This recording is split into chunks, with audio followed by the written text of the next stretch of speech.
आप सभी स्कूल जाते हो और स्कूल जाकर के आपको क्या मिलता है?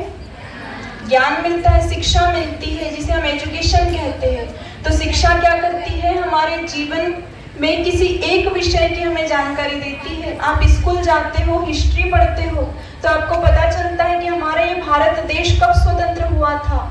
आप स्कूल में जाकर जियोग्राफी पढ़ते हो तो आपको पता चलता है कि हमारा यह देश कितने प्राकृतिक क्षेत्रों में बटा है। आप मैथ्स पढ़ते हो तो मैथ्स की जानकारी होती है, हिंदी पढ़ते हो तो हिंदी की जानकारी होती है। तो शिक्षा क्या करती है? किसी एक पर्टिकुलर सब्जेक्ट की हमें जानकारी देती है, लेकिन शिक्षा से केवल हमारा एक तरफा विकास होता है। और परम पूज्य गुरुदेव ने कहा है कि शिक्षा अधूरी है, किसके बिना? विद्या के बिना। एजुकेशन अधूरा है, किसके बिना? क्वालिफिकेशन के बिना। इसलिए हमारे जीवन में शिक्षा भी होनी चाहिए और विद्या भी होनी चाहिए। विद्या हमें क्या देती है? जीवन जीने की कला सिखाती है, जीवन जीने के सूत्र प्रदान करती है। इसलिए हमें दोनों पता होना चाहिए। आपने सुना होगा कि एक समय लंदन से डिग्री प्राप्त करके एक डॉक्टर साहब, इंजीनियर साहब और वकील साहब अपने देश में वापस आए, और जब वापस आते हैं तो अपने गांव में गए। वहाँ एक बहुत बड़ी नदी थी, तो वे सोचते हैं कि हमने पढ़ाई तो बहुत कर ली, लेकिन आज हम अपने गांव में जो नदी है तो इस नदी की सैर कराते हैं। तो तीनों नाव में बैठे और नदी की सैर पर निकले। तो जो नाविक था उससे बात करने लगे। नाविक नाव चला रहा था। तो डॉक्टर साहब सबसे पहले पूछते हैं नाविक से कि भाई तुमने विज्ञान पढ़ी है, साइंस पढ़ा है, तुम्हें पता है कि पैरासीटामोल के क्या उपयोग होते हैं, क्रोसिन किसे कहते हैं, डिस्प्रिन किसे कहते हैं, इसकी तुम्हें जानकारी है? तो नाविक कहता है कि नहीं भैया, मैं पढ़ा लिखा नहीं हूँ, मैं तो अनपढ़ हूँ, बस नाव चलाकर अपनी आजीविका चलाता हूँ, मुझे इसकी जानकारी नहीं है।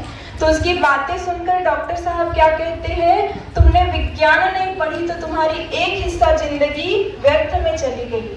अब उनकी बातें खत्म हुई तो बाद में इंजीनियर साहब बोलते हैं। क्या कहते हैं इंजीनियर साहब? बोले आप एक बात बताइए कि 10x10 की रॉ में कितना मटेरियल यूज होता है? तो नाविक कहता है कि भैया मुझे इसकी भी जानकारी नहीं है, क्योंकि मैं पढ़ा लिखा नहीं हूँ। तो उसकी बातें सुनकर इंजीनियर साहब उससे कहते हैं कि तुम्हें इतने सरल प्रश्न का उत्तर नहीं पता, तो तुम्हारी तो 2 हिस्सा जिंदगी व्यर्थ में चली गई। और जब उनकी बातें खत्म होती है तो बाद में वकील साहब पूछते हैं प्रश्न। क्या पूछते हैं? अच्छा एक बात बताओ कि जो मारपीट होती है, लड़ाई झगड़ा होता है, उसमें कौन सी धारा लगती है? तो उनकी प्रश्न को सुनकर वो जो नाविक है वो कहता है कि भैया मुझे इसका भी उत्तर नहीं पता, क्योंकि मैं पढ़ा लिखा नहीं हूँ। तो वकील साहब कहते तुम्हें इतने से सरल प्रश्न का उत्तर नहीं पता, तो तुम्हारी तो 3 हिस्सा जिंदगी व्यर्थ में चली गई। भाइयों प्यारी बहनों, वो नाव आगे गहराई में जाती है, बीच नदी में जाती है, और वो नाविक देखता है कि तेज बारिश हो रही है, सामने से तेज तूफान आ रहा है। अब वो नाविक उन तीनों से पूछता है कि भैया एक बात बताओ, आपको तैरना आता है? आप तैरना जानते हो? तो तीनों के तीनों एक स्वर में कहते कि नहीं, हमें तैरना नहीं आता।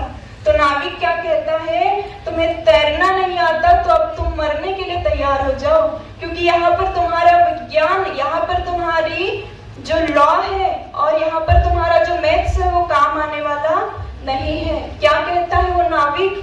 बोले तेज वर्षा हो रही है, तेज तूफान आ रहा है, अब मैं तो तैरकर नदी पार कर लूंगा, लेकिन आपका क्या होगा? राम नाम सत्य यही हो जाएगा। और क्या कहा नाविक ने? बोले ये पढ़ाई न करके, शिक्षा प्राप्त न करके मेरी तो 3 हिस्सा जिंदगी व्यर्थ में गई, लेकिन अभी आपकी तो पूरी की पूरी जिंदगी ही चली गई। कहने का मतलब शिक्षा क्या करती है? हमें केवल एक तरफा ज्ञान देती है, लेकिन विद्या क्या करती है? हमारे जीवन का सर्वांगीण विकास कर देती है, हमें चौतरफा ज्ञान देती है।